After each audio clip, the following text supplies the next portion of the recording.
আজকে আমাদের বিষয়বস্তু হচ্ছে কালচারাল স্টাডিজ। আর কালচারাল স্টাডিজ কি? What is cultural studies? Cultural studies হলো এমন একটা ইন্টারডিসিপ্লিনারি ফিল্ড যেখানে কালচার, পাওয়ার, ইডিওলজি, মিডিয়া, আইডেন্টিটি এই সব কিছুকে একসঙ্গে বিশ্লেষণ করা সম্ভব। এখানে কালচার বলতে শুধু আর্ট বা লিটারেচার নয়, বরং everyday life, popular culture, media, fashion, language, belief system সব কিছুকে বোঝানো হয়েছে। রেমন্ড উইলিয়ামসের ভাষায় culture is a whole way of life. এখন কালচারাল স্টাডিজ কেন চালু হয়েছিল? Why did it emerge? একটু ঐতিহাসিক প্রেক্ষাপট দেখি, হিস্টোরিক্যাল কনটেক্সট। 1950s এবং 1960s ব্রিটেনে industrialisation, mass media, consumer culture, traditional literature স্টাডিজকে ইগনোর করত, পপুলার কালচারকে গুরুত্ব দিত না।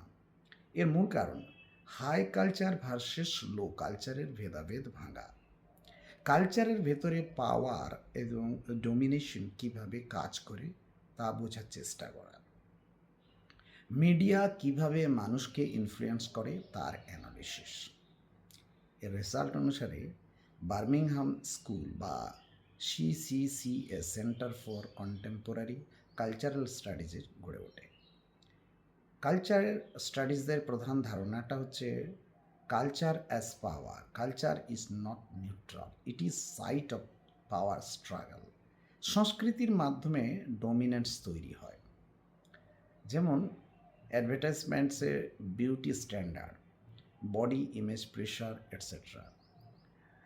ইডিওলজি বা আদর্শ এমন একটা বিলিফ সিস্টেম যা সমাজে ন্যাচারাল কমন সেন্স বলে মনে হয়, কিন্তু আসলে পাওয়ার স্ট্রাকচারকে বজায় রাখার একটা কৌশল। Hard work always leads to success, এখানে ক্লাস রিয়ালিটিকে ইগনোর করা হয়। অ্যান্টনিও গ্রামিসির হেজিমনি ধারণাটাও পাওয়ার কালচারাল স্টাডিজের একটি অংশ। Power works not by force but by consent. মানুষ নিজের অজান্তেই ডমিনেন্ট আইডিয়াস মেনে নেয়। কনজিউমার কালচার বা পপুলার যে culture, people willingly becomes a consumer. এখন রিপ্রেজেন্টেশন বা মিডিয়া কোনো গ্রুপকে কীভাবে রিপ্রেজেন্ট করছে তা খুব গুরুত্বপূর্ণ। Films showing on minorities as criminals, women shown only as emotional, decorative. Identity is constructed, not fixed. Gender, caste, class, race সবই কালচারাল প্রসেসের এক একটা অংশ। এর মূল যারা প্রধান ব্যক্তিত্ব, কি থিঙ্কার্স, তারা হলেন রিচার্ড হোগার্ট, ফাউন্ডার ফিগার। তার ফোকাস ছিল ওয়ার্কিং অন ক্লাস কালচার। তার বইয়ের নাম দ্য ইউজেস অফ লিটারেসি। এবং রেমন্ড উইলিয়ামস ডিফাইন কালচার ব্রডলিগন। তার মূল concept dominant culture, residual culture and emergent culture. কালচারকে তিনি তিন ভাগে ভাগ করেছেন। The most important is Stuart Hall, মানে face of cultural studies, media and identity নিয়ে তিনি তার গবেষণা করেছেন, অ্যানালিসিস করেছেন। তার ফেমাস বক্তব্য হচ্ছে কোডিং এবং decoding model. Media message is encoded by products, audience may decode it. Dominant reading, negotiated reading and oppositional reading. Antonio Gramsci একজন মার্কসিস্ট থিঙ্কার ছিলেন। তার কনসেপ্ট অফ হেজিমনি সেটিও কিন্তু একটি গুরুত্বপূর্ণ ধারণা আমাদের কালচারাল স্টাডিজে। আমরা যদি গল্প করি যে মূল তাহলে কি টার্মস বা কি টার্মসগুলো ব্যবহার হয় কালচারাল স্টাডিজ বোঝাতে, সেগুলো কি না? কালচার বলতে এখানে the way of life, not merely art and literature. Ideology বলতে ডোমিনেন্ট বিলিফ সিস্টেমকে বোঝানো হয়। অর্থাৎ hegemony, consent based domination. Hegemony consent, সম্মতিসূচক, representation, the politics of betrayal, popular culture, film, TV, music, social media, discourse, language and knowledge system is discourse. এই cultural studies মোটামুটিভাবে media studies, TV, OTT, news, gender studies, feminism, post colonial studies, digital, social media culture প্রভৃতি ক্ষেত্রে ব্যবহার হয়।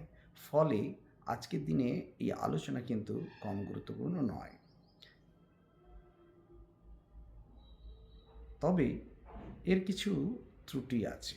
এই theory বা স্টাডিজেরও কিছু ত্রুটি আমরা দেখতে পাই। যেমন এখানে বক্তব্য বেশি, অর্থাৎ টু মাচ থিওরিটিক্যাল, বেশি অ্যানালিসিস কিন্তু প্র্যাকটিক্যাল সলিউশন কম।